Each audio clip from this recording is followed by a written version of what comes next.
back, welcome back, welcome back.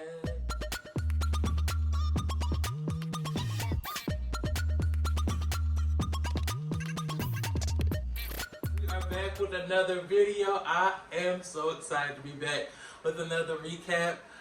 It's been a minute. I know it's been a minute. Don't fault me for that. I am doing the best I can, I promise. I will not leave you guys long like that again. I promise. We're going to be more consistent. Consistency will be continuing for the rest of this saga. Saga. I'm so excited to be doing another video. I hope y'all can tell. I have missed you guys. You guys have been so supportive with everything, but I'm gonna save that for another video. Give you guys an update with everything that's been going on with C19 and just working from home and just the craziness. But we're gonna get into a recap, and as you can see, we are recapping a new show. So I hope you guys tune in to follow along with me on this journey, so you guys can recap with me. Give your opinions down below in the comment like you always have. Make sure you guys like, comment, and subscribe on this video and hit the bell button. We are recapping Married to Medicine LA. These girls have been bringing it this season. I've been season 1 not too long ago, maybe the week that this season 2 premiered. I binged season 1, and season 1 was good. I'm like, okay, I wonder why I never gave this show a chance. But season 2, the girls are killing it. We have Dr. Imani, she's back. I believe she's a psychiatrist. We have Dr. Britton, I believe she's an anesthesiologist. We have, who else is a doctor? Well, she's new this season. She wasn't on there last season, but we have Dr. Kendra. She's an OBGYN. She is, I'm liking her so far. She gave Heavenly the business on the first episode, but I'm enjoying her. We have, what else do we have on there? Gosh. Jazmin, she's from season 1. We have Shanique. She's a doctor's wife as well. Jazmin is a doctor's wife. Shanique is a doctor's wife. And then Leah, she's new this season. She's a doctor's wife, and I love Leah. You don't get to see a whole lot of Leah on the season so far, but she did an interview with Dr. Heavenly on Dr. Heavenly's live that she does. And I enjoyed her. I really do like Leah.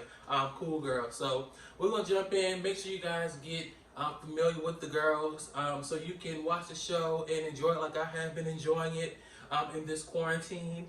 And we can all review it together. So I believe this is episode 3. Yes, I know. I missed episode 1. I missed episode 2. I was trying to talk myself up to do their review. So I didn't do episode 1 or episode 2, but we're gonna just hop right in on episode 3. Y'all go back, watch 1 and 2, watch 3, come back and talk about it with me, and then we're gonna go from there. Alright?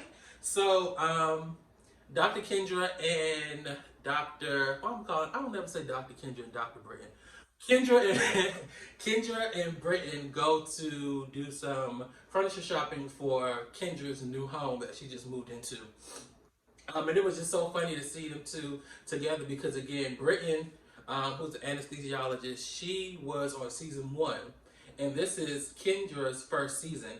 And you can just see the difference in, like, knowing what to do for the cameras and being a new girl. Britton had on, I think, Dolce & Gabbana heels, some satin pants, a little negligee type S top, just to go furniture shopping.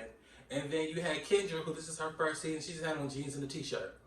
But I bet you, season 3, if Kendra is there, she will be shopping in heels, hair done, makeup done. It's just like, you know, the girls, like, I know that this is a show.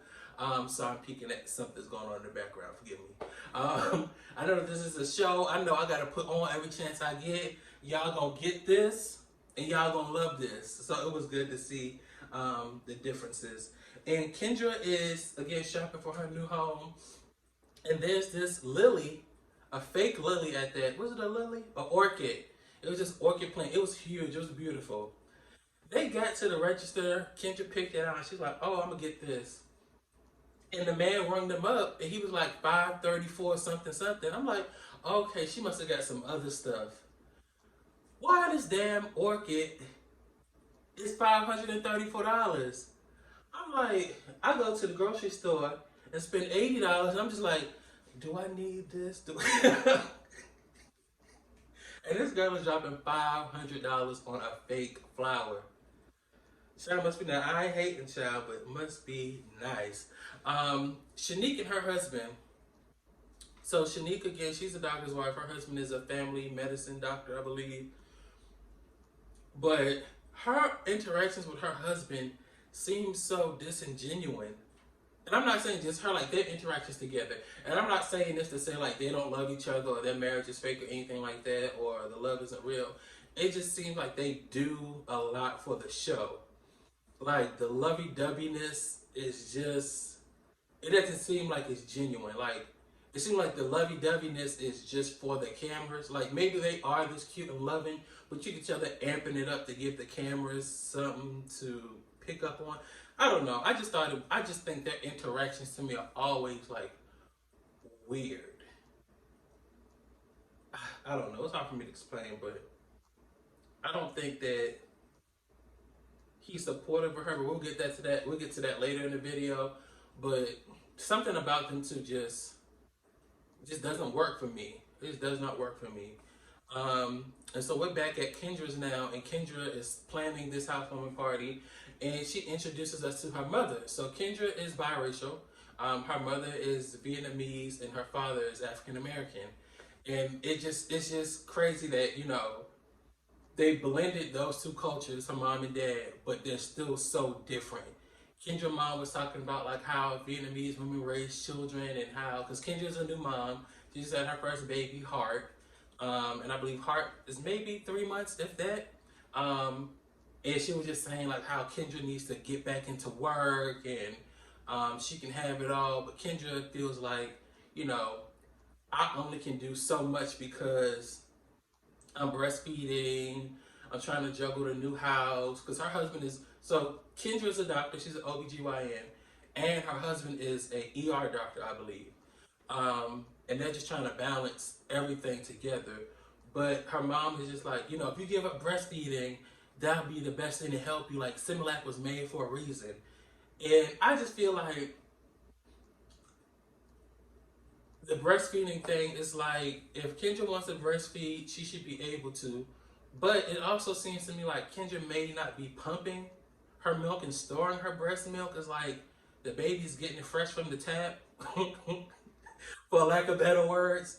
But I feel like if she would just pump and store the milk, she should be fine. But her mother's making it like, you're just breastfeeding and this is taking up so much time because now he's feeding every hour. But is there not like, you don't have nothing stored, nothing in the reserve, nothing in the freezer, that if you decide to go back to work, I know that this amount of milk will last him throughout the day?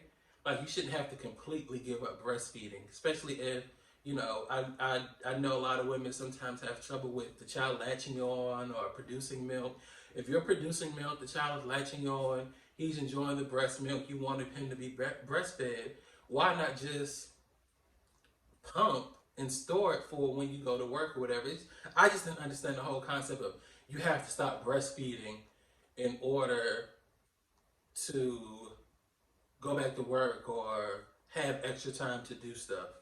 That was strange to me. And that's why I said it seems like she's just breastfeeding him like straight from her breast and not pumping, maybe, because even when we got to the housewarming, she had to leave the ladies to go breastfeed him. Now, that may be her preference. So that could be her preference to where that's her time to bond with the baby and spend time with her baby. So she would rather do that. I don't know, but I just thought that was strange that that conversation was that big of a deal to where it's like her mom felt like she would have to stop breastfeeding to have more time to do other things. I don't know. So we flash to all the girls getting ready for the housewarming, Kendra's housewarming, and Shanique and Jazmin, who are really cool. Those two ride together. You can see it's already a separation. So Jazmin and Shanique are on one side, and then you have Dr. Imani, Dr. Britton, you have Leah. I think Kendra's like in the middle. They're on one side, and Jazmin is just so interested in where is Imani's husband? Why are you so concerned about where Imani's husband is when we can't even bring your husband up? We can't utter his name. We can't talk about him. We can't show him. But you want to know so bad why this girl's husband is gone, what he's gone for, how long he's been gone. Jazmin's so pressed to be Imani's friend. I don't get it. Like, y'all had y'all issues last season. She apologized for that. Come back this season. You feel like she still wasn't chummy with you. She apologizes again. What do you want from her? I cannot get Jazmin's infatuation with Imani. What do you want from her? Like, y'all could be cool if you just chill. You're saying that, oh, she doesn't hit me up to go to brunch, and maybe she doesn't have as much free time as you. Maybe she doesn't want to go to brunch with you. Maybe she doesn't brunch often. Have you invited her to brunch? Why everything is like, Imani's not doing, Imani needs to do, Imani needs to do. But you're not doing anything, but you said you reached out to her. To say hello? Did we say hello and that was it? Then we need to move on. Or are you like constantly inviting her to things and she's saying no, or she's not reaching out, or she's not replying? Then that would be a different conversation.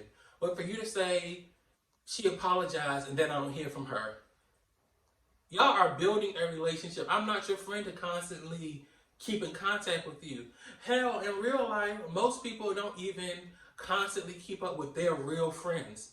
It's we know we good. We reach out, oh girl, let's go grab lunch, let's go do da every now and then. It's not an everyday, let's go grab brunch. Every day I'm sitting on the phone with you talking, texting you, back and forth time after time. Honestly, sometimes in the real adulthood, that does not happen with friendships. You just go with the flow. And she's trying to push it and press it so much.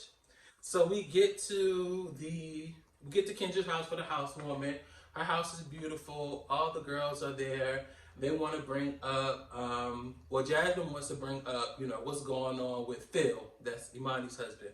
Why is he away? Why aren't y'all together? So Imani was kind of like keeping it a secret about why they weren't together. But, they're together, but why Phil was in Oklahoma. I believe he's in Oklahoma. Why he's there and not in LA with everyone else. Apparently he was starting a business. And the business is a cannabis business. And he had some big press release in Essence about the business. So he wanted to wait until that article came out to talk about the cannabis business. But even if she decided that she wanted to tell you that, she didn't. What's the point? Like, what is that going to do for you? Now that you know why he's in Oklahoma, you know that they're good, does that make you feel better, Jazmin? You know who he is, so you're good with that now? I just don't get why she's so pressed about Imani, what Imani's doing, what's going on with her husband. And I'm going to get tired of this narrative of Jazmin saying that Imani, like, put her family through hell when last season Imani said that their house looked like a drug dealer house. She never said your husband was a drug dealer. She never insinuated that your husband was a drug dealer. She never insinuated that you sold drugs. She said the house looks like a drug dealer house because it reminded her of like a Cuban drug lord or something like that. The house, the aesthetic of the home. And you're carrying on that she almost ruined my family because she said that I live in a drug dealer house and my house is like a drug dealer's house. Nobody almost ruined your family or ruined your life or your livelihood. You're reaching, your arm's too short, let it go. Stop it. Don't do that. And then we get into this argument with Leah and Shanique when Shanique is messy as messy can come. Because there was no need for her to bring up what Leah said about Kendra.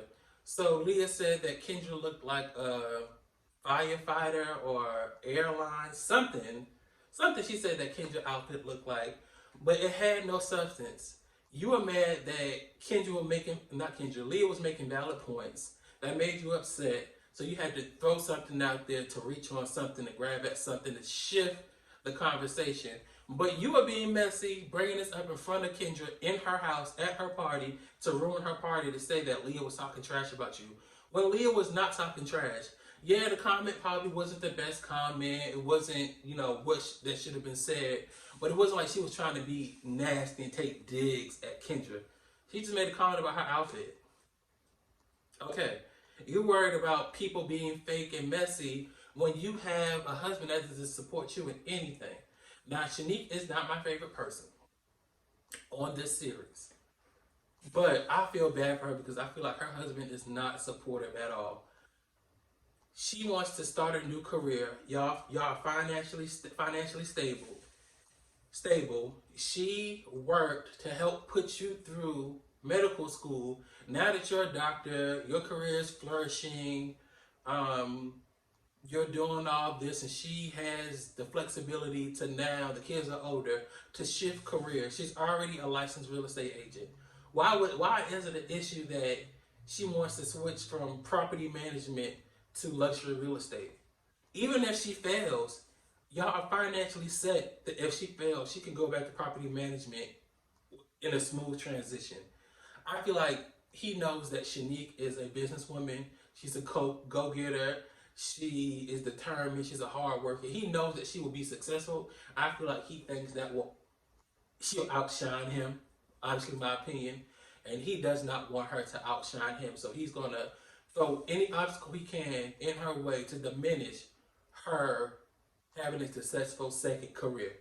Like, she's already a boss businesswoman in her own right of what she does now in property management. But that real estate, that luxury real estate is going to skyrocket her, I feel like. And he knows that. So I'm going to throw stuff in your way to trip you up and not agree and find stuff like you need to research more. You don't think this girl research more? She's been in property management for years. She had a real estate license for years. Why did you think it'll be hard for her to transition to this? She already has the connects. This show has given her even more connects. So I don't get his reservation for her moving forward.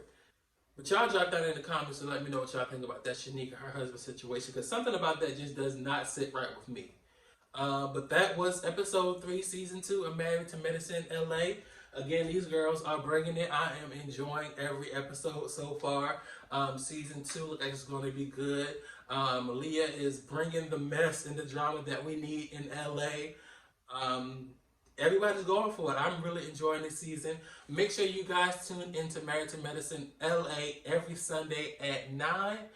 So we can talk about it. A new show to add to the fold. And we're going to keep adding more shows and doing more reviews. But make sure you guys like, comment, subscribe. Please share this video. Hit the bell button down below.